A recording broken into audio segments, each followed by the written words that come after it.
Hello and welcome to Crime Watch Daily Updates. I'm your host, Anna Garcia. Molly Corbett upended her life in Knoxville, Tennessee, and moved to Ireland to work as a nanny for Jason Corbett's two children. What seemed like a fairy tale love story would end up turning into a nightmare. Molly and Jason fell in love, and his kids from his first marriage adored Molly. The feeling was mutual. Jason, Molly, and the kids moved back to the United States, and they settled in Winston-Salem, North Carolina. Things seemed to be fine on the outside, but at home, tensions grew between Molly and Jason. He became controlling and allegedly abusive. Molly's father, Thomas Martens, a retired FBI agent, happened to be staying at her house one night when the abuse went too far. In the early hours of August 2nd of 2015, Jason allegedly choked Molly in their bed and she screamed. Thomas ran into the bedroom with a metal baseball bat and hit Jason in the head several times. Molly grabbed a paving brick that was sitting on her nightstand and used it to hit Jason. Thomas called 911 to report what happened, and he and his daughter were eventually arrested and they were charged with murder.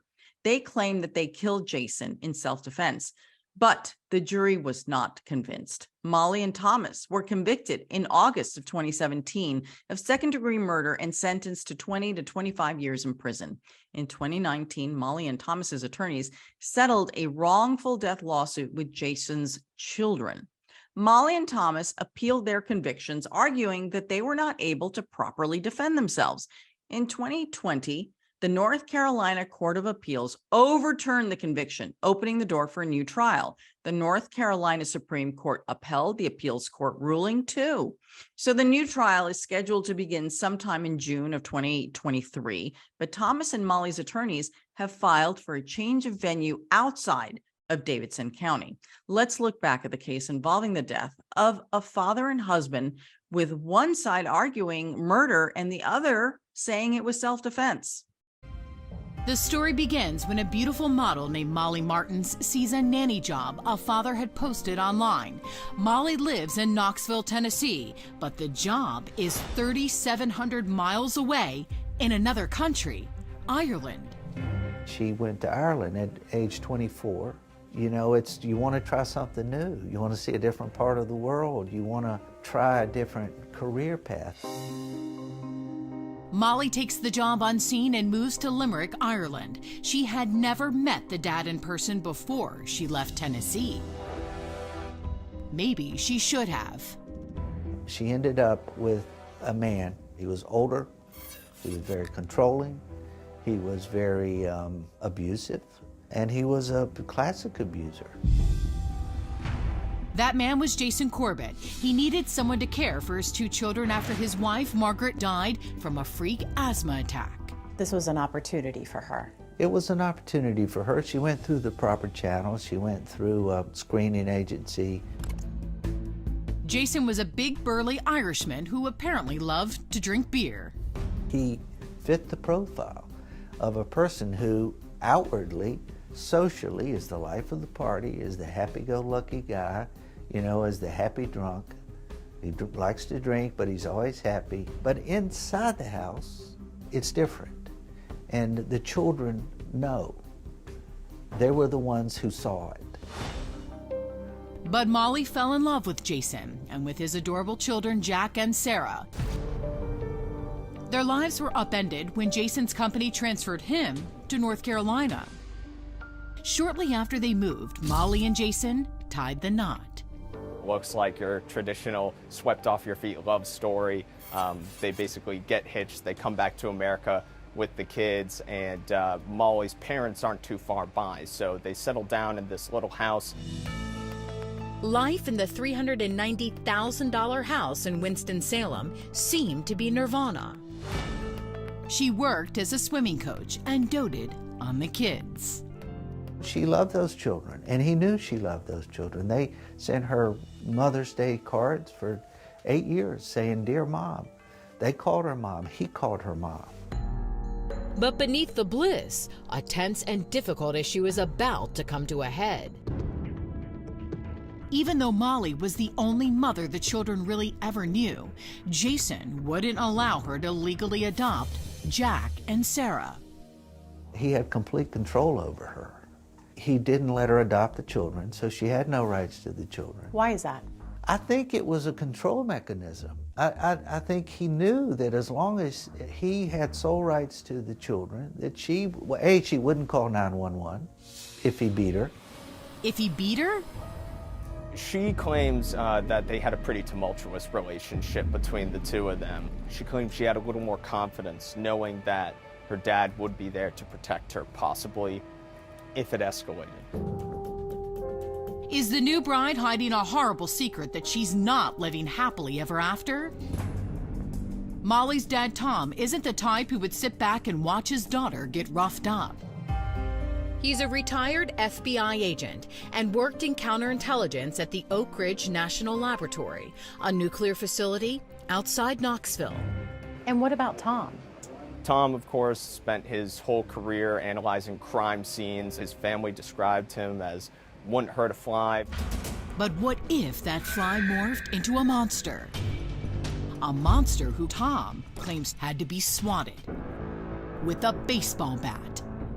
What happened inside those walls prior to Jason's death? Sarah, the daughter, had woken up in the middle of the night, and she had awoken Molly. Mr. Corbett did not like the children coming into the bedroom for a variety of reasons, one of which is he would sleep nude. And he gets awoken, and he's very angry. He's mad at her for, quote, coddling the children. He suffocated her. He attempted to strangle her, which he had done before. This was not the first time. And she screamed, and her father came up. Tom says when he heard the screams, he rushed upstairs to the bedroom and found Jason had Molly in a death grip. He said, "I'm going to kill her." Tom just happened to have a baseball bat with him, an aluminum bat, a present he claims was for young Jack. Tom tried to get Corbett to let her go, and he wouldn't do it. Tom claims he thought Jason, who was over 260 pounds, was going to kill them both. So the present, the bat, became a weapon. Tom swings at Jason's head. Again and again and again. Then Molly grabbed a paving stone. Yes, a paving stone that she says just happened to be on the nightstand. She smashes it into Jason's head. 12 blows, and Jason was on the bedroom floor, naked, bloody, and dead. Even though Tom was just in a fight to the death, he sounded extraordinarily calm when he called 911. Our daughter's husband, my son-in-law, got in a fight with my daughter. I intervened, and I think he's in bad shape. We need help. Okay, what do you mean he's in bad shape? He's hurt? He's bleeding all over, and I may have killed him. The 911 operator tells them to do CPR on Jason. Is he conscious at all? No, Is he breathing? I can't tell. Cops rush to the scene. When investigators arrived here at the house in the middle of the night, they weren't sure if this was a case of self-defense or murder.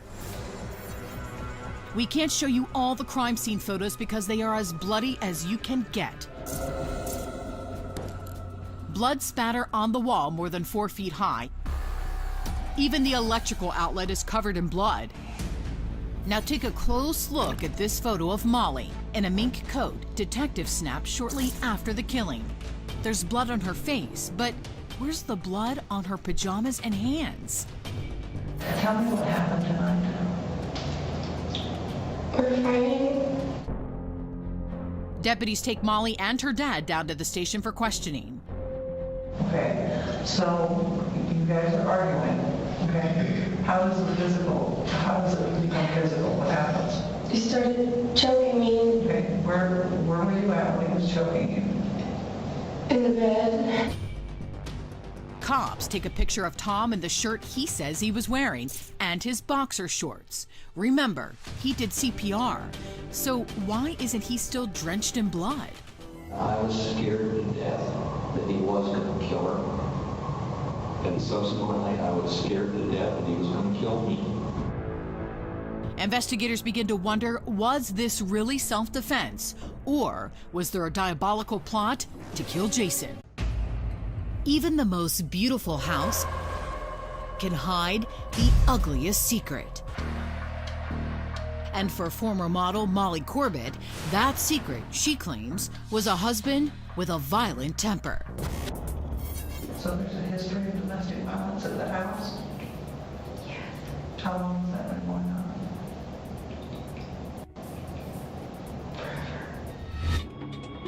But forever came to a screeching halt after Molly and her father bludgeoned Jason Corbett to death with a baseball bat and a paving stone. They claim it was self-defense. We need to try and find out what happened tonight, okay? All right. Molly now finds herself in an interrogation room at the Davidson County Sheriff's Office in North Carolina, telling her side of the story to detectives. How many times before tonight have you guys had physical altercations? I don't know. Too many to count? A lot. Molly tearfully explains her version of events that led up to the bloodbath. Do you remember what you were fighting about? My daughter had a nightmare. She thought that the fairies on her sheet were insects and spiders and lizards. And I woke up. I woke him up, so he's angry. Well, you're open up. He's angry that he was woken up. So when he woke up, what happened? I said she just had a nightmare. He choked me because he wanted me to shut up. And I screamed. I was screaming help, and he was screaming, I'm going to kill you, or I'm going to kill her. In the middle of the interrogation, Molly did something odd. Something so unusual that it caught the eye of the detective. Why do you keep grabbing your neck? I'm sorry. It hurts. It hurts on both sides and back, and it hurts when I talk. Remember the picture of Molly in her mink coat taken just after the killing?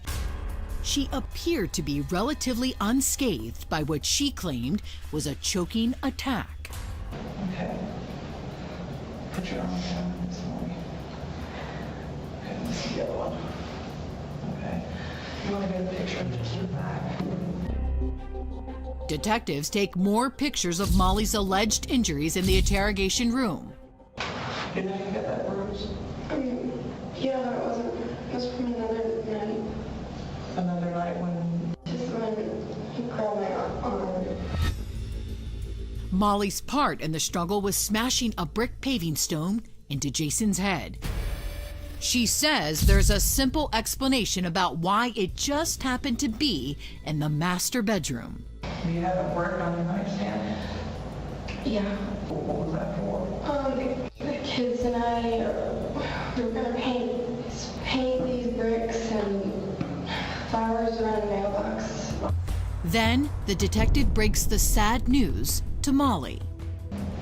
You know your husband didn't survive his injuries, right? I didn't think so. No, he didn't survive his injuries. Down the hall, Molly's father, Tom Martens, was facing a separate team of detectives. So I open the bedroom door, and he's got Molly by the throat, like this. In a just the facts demeanor, honed by 3 decades as an FBI agent, Tom calmly explains why he hit Jason with the aluminum bat. And he goes around her throat, like this. And I said, let her go. And it turned like, I'm in trouble. Let her go. I'm going to kill her. Let her go. I'm going to kill her. Let her go. I'm going to kill her. And he reaches out and he grabs the bat. And he's stronger than I am. And he pushes me down. And I'm scrambling on the floor. My glasses fall off. Now I'm thinking, he's going to kill me. Can I get the bat back? I don't know what happened while I'm down on the floor. And I can't tell you how many times I hit him, and I can't tell you how many times he shoved me, and I can't tell you. It's bad.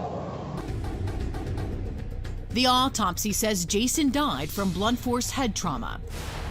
His head was so badly damaged that pieces of skull reportedly fell onto the medical examiner's surgical table.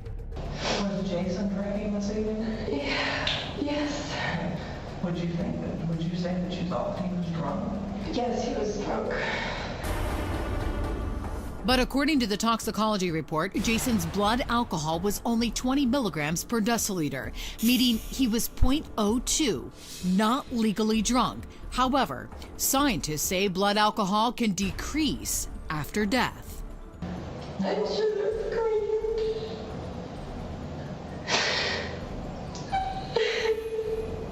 Why should you not have screamed? Did you need help? Yes. Were you afraid for your safety? Yes. But something about their stories, Molly's claims of abuse, an absence of blood on their clothing, and Molly rubbing her neck makes prosecutor Gary Frank wonder, are they telling the truth? She was, I would say, not frantic, but emotional, and kept rubbing her neck, even though there appeared to be no injuries to her neck. The photographs that were taken of the two defendants, they had no injuries and not much blood on them. The photographs of the victim shows the profuse bleeding, blood all over the room, and it was just strange. After the investigators are finished with their questions, Molly and her father are allowed to go home. You're not under arrest. As far as we're concerned right now, you're a witness. They may not know it, but they're not off the hook yet. Far from it. An aluminum baseball bat. A brick paving stone. I mean, here was a naked man in his own bedroom with no weapon, so there's a natural question is, what is a paving brick doing in the bedroom? Cold instruments of death that crushed the skull of Jason Corbett. They slaughtered him, they didn't just kill him, they slaughtered him. That's Jason's twin brother Wayne in an interview with TV3 in Ireland. He says he tried, but just didn't click with the nanny turned housewife. There was always something that never really set right with me with her. Molly and Tom claimed they had no choice but to kill Jason in self-defense. I know it sounds like an excuse, but I'm telling you, that guy was crazy. He wasn't just sloppy drunk. Something was wrong. Something was wrong, bloody wrong. These are the initial photos after the death. Correct. Prosecutor Gary Frank shows me the photos of Tom and Molly taken just hours after a killing so bloody we can't show them in their entirety. And as you can see, this is dried blood, but it's not her blood, it's a blood smear from something. At this point, I don't see any bruising to That's any correct. parts of her That's neck. correct. They claimed they even performed CPR, so why weren't they covered in blood and bruises? To say self-defense and to have this much blood, but no injuries to either one of them. That's a critical factor in my opinion. And to argue that it was necessary for this when you wind up looking like this after the incident As if you just left a picnic. is a very incredible leap in my opinion. The investigation ramps up, and the prosecutor tells me the science doesn't match their stories. The EMT people that first arrived on the scene noted that the body seemed cool. There was at least 12 blows to his head. 4 of the blows in and of themselves would be incapacitating, and 1 blow post-mortem. So that is not consistent with a self-defense claim in our mind. During his interrogation, Tom claimed Jason had Molly in a death grip. And he started to drag her toward the bed, to the bathroom.